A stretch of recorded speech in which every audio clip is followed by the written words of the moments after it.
एक महान शासक होने के लिए सिर्फ शक्ति ही काफी नहीं होती, उसके लिए गहरी समझ और एक असाधारण विवेक की भी जरूरत होती है।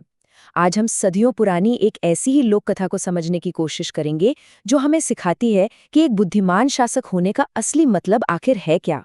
तो कहानी शुरू होती है राजा भोज से। जब वो एक बहुत ही महान सिंहासन पर बैठने की कोशिश करते हैं तो उस सिंहासन की 32 जादुई पुतलियों में से एक उन्हें रोक देती है। और यहीं पर वो पुतली एक शर्त रखती है, एक चुनौती। वो कहती है कि पहले मेरी एक कहानी सुनो। ये पूरी कहानी दरअसल राजा भोज की योग्यता की एक परीक्षा है, जो महान राजा विक्रमादित्य के कामों और उनके ज्ञान पर आधारित है। तो इस कहानी के एक तरह से दो हीरो हैं। एक तरफ है राजा विक्रमादित्य, जो कला और ज्ञान के सबसे बड़े संरक्षक माने जाते थे, और दूसरी तरफ है माधव, एक बहुत ही होशियार नौजवान जो बस एक मौके की तलाश में था। कहानी का पहला हिस्सा हमें राजा के दरबार में ले जाता है। यहीं पर माधव की सुनने की कमाल की काबिलियत की पहली परीक्षा होती है।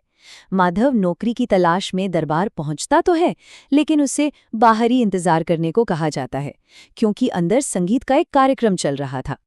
और बस यहीं से कहानी में एक जबरदस्त मोड़ आता है। माधव, जो हॉल के बाहर खड़ा था और अंदर बैठे 16 कलाकारों को देख भी नहीं सकता था, वो ये चौंकाने वाला दावा करता है कि अंदर कोई एक कलाकार गलत सुर बजा रहा है। अब सवाल ये था कि हॉल के बाहर खड़ा एक आदमी भला ये बात कैसे जान सकता था। उसका ये दावा शाही पहरेदार को हैरान कर देता है और एक गहरा सस्पेंस बन जाता है। आखिर ये मुमकिन कैसे था? और यहीं पर राजा विक्रमादित्य का बड़ापन देखने को मिलता है। वो एक अनजान नौजवान की बात पर भरोसा करके दरबार की पूरी कार्यवाही को बीच में ही रोक देते हैं। ये वाकई एक बहुत ही बड़ा फैसला था। तो नतीजा क्या निकला? माधव की सुनने की वो अविश्वसनीय क्षमता सही साबित हुई। सच में एक संगीतकार ने अपने खराब अंगूठे पर नकली खाल चढ़ा रखी थी, जिससे वाद्य यंत्र का सुर बिगड़ रहा था। ये देखकर राजा और पूरा दरबार दंग रह गया। तो इस कहानी से जो लीडरशिप का पहला सबक हमें मिलता है, वो है एक सच्चा लीडर प्रक्रिया से ज्यादा सच्चाई को महत्व देता है, फिर चाहे वो सच किसी भी तरफ से आ रहा हो। तो सुनने की परीक्षा तो माधव ने पास कर ली, पर क्या उसकी नज़र भी उतनी ही पैनी थी? चलिए कहानी में आगे बढ़ते हैं और देखते हैं कि अब माधव की गहरी ऑब्जर्वेशन की क्षमता की परीक्षा कैसे होती है।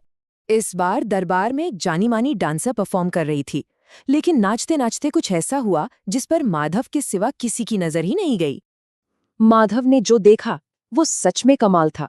उसने बताया कि कैसे डांसर ने अपना नाच रोके बिना सिर्फ अपनी सांस की ताकत से एक मधुमक्खी को दूर भगा दिया। ये उसकी कला में महारत का एक अद्भुत सबूत था। माधव इतना खुश हुआ कि उसने तुरंत अपना मोतियों का हार निकालकर उसे इनाम में दे दिया। और एक बार फिर राजा विक्रमादित्य ने इस बात की सच्चाई परखी। जब डांसर से पूछा गया तो उसने माना कि ये बात सच है। राजा डांसर के हुनर और माधव की पारखी नज़र दोनों से ही बहुत प्रभावित हुए। और ये हमें लीडरशिप के दूसरे सिद्धांत पर ले आता है। एक महान नेता सिर्फ टैलेंट को नहीं पहचानता, बल्कि उस टैलेंट के सबसे बारीक प्रदर्शन को भी समझता है और उसे इनाम देता है। सुनने और देखने की परीक्षा तो हो गई, पर अब आती है कहानी की सबसे गहरी, सबसे आखिरी परीक्षा। ये परीक्षा इस बात पर है कि ज्ञान सीखा जाता है या वो जन्म से ही हमारे अंदर होता है। और इसकी शुरुआत होती है दरबार में एक फिलोसॉफिकल बहस से। माधव दरबार में एक ऐसी बात कहता है जिस पर यकीन करना मुश्किल था। वो कहता है कि ज्ञान सिर्फ सीखा नहीं जाता, वो हमारे पिछले जन्मों से भी हमारे साथ आता है। अब ये एक ऐसी बात थी जिसे बाकी दरबारी आसानी से मानने को तैयार नहीं थे। अब इस गहरी फिलोसॉफिकल बात को समझने के लिए राजा विक्रमादित्य का कमिटमेंट देखिए। वो सिर्फ बहस नहीं करते, बल्कि सच को सामने लाने के लिए एक लंबा और बहुत ही अनोखा एक्सपेरिमेंट करने का फैसला करते हैं।